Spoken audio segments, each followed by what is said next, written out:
সম্প্রতি ঘোষণা হয়ে গেল ডাকসু নির্বাচনের তারিখ, আর তখনই শুরু হয়ে গেল নির্বাচন ঘিরে প্রার্থীদের লাইমলাইটে আসার প্রতিযোগিতা।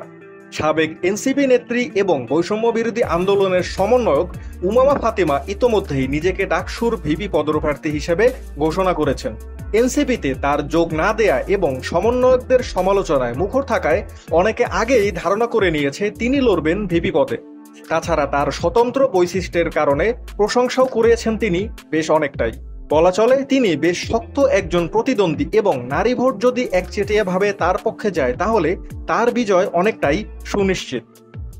তবে উমামার একচেটিয়াভাবে জিতে যাওয়াকে বাদ ছাড়তে পারে বৈষম্য বিরোধী নেতা এবং শিবিরের ঢাবি শাখার সাবেক সভাপতি সাদিক কায়েম। এই সাদিক কায়েমকে নিয়ে জুলকারনায়েন শাহের স্বামী বলেছেন, বৈষম্য বিরোধী আন্দোলনের একমাত্র নেতা সাদিক কায়েম, যিনি কোনো ধরনের কোনো দুর্নীতির সাথে নিজেকে জড়ানবে। সাদিক কায়েমের প্রশংসা করেছেন অনেক জাতীয় নেতাও। জুলকারনায়েন শাহের জুলাই আন্দোলনের নিউক্লিয়াসও বলেছেন এই সাদিক কায়েমকেই। শেষ খবর পাওয়া পর্যন্ত ডাকসুতে সাদিক কায়েমকেই তুরুপের তাস বানাতে যাচ্ছে শিবির।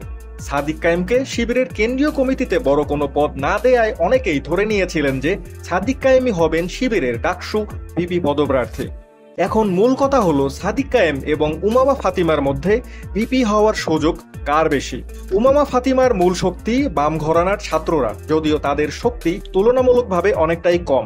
পাশাপাশি এনসিপি ঘেঁষা ছাত্রদের পুরো সমর্থনও হারিয়েছেন উমামা ফাতিমা। ছাত্রদল, ছাত্র অধিকার পরিষদও তার পাশে থাকবে না বললেই চলে। অন্যদিকে সাদিক কায়েমের শক্তি ঢাবিতে শিবিরের নাম প্রকাশ না করা নেতাকর্মীরা এবং সাধারণ ছাত্ররা। কারণ সারা দেশে বিভিন্ন দলের চাঁদাবাজিতে অতিষ্ঠ এবং ঢাবিতে শিবিরের বিভিন্ন মহৎ উদ্যোগে মুগ্ধ হয়ে সাধারণ ছাত্ররা শিবিরের দিকেই ঝুঁকছে দিন দিন। এবার আসা যাক নারী ভোটারদের আলোচনায়। উমামা ফাতিমার প্রধান শক্তি হতে পারে ঢাবির নারী শিক্ষার্থীরা। কারণ নারী ভোট ভাগ তেমন না হলেও ছেলেদের ভোট ভাগ হয়ে যায় কয়েক ভাগে।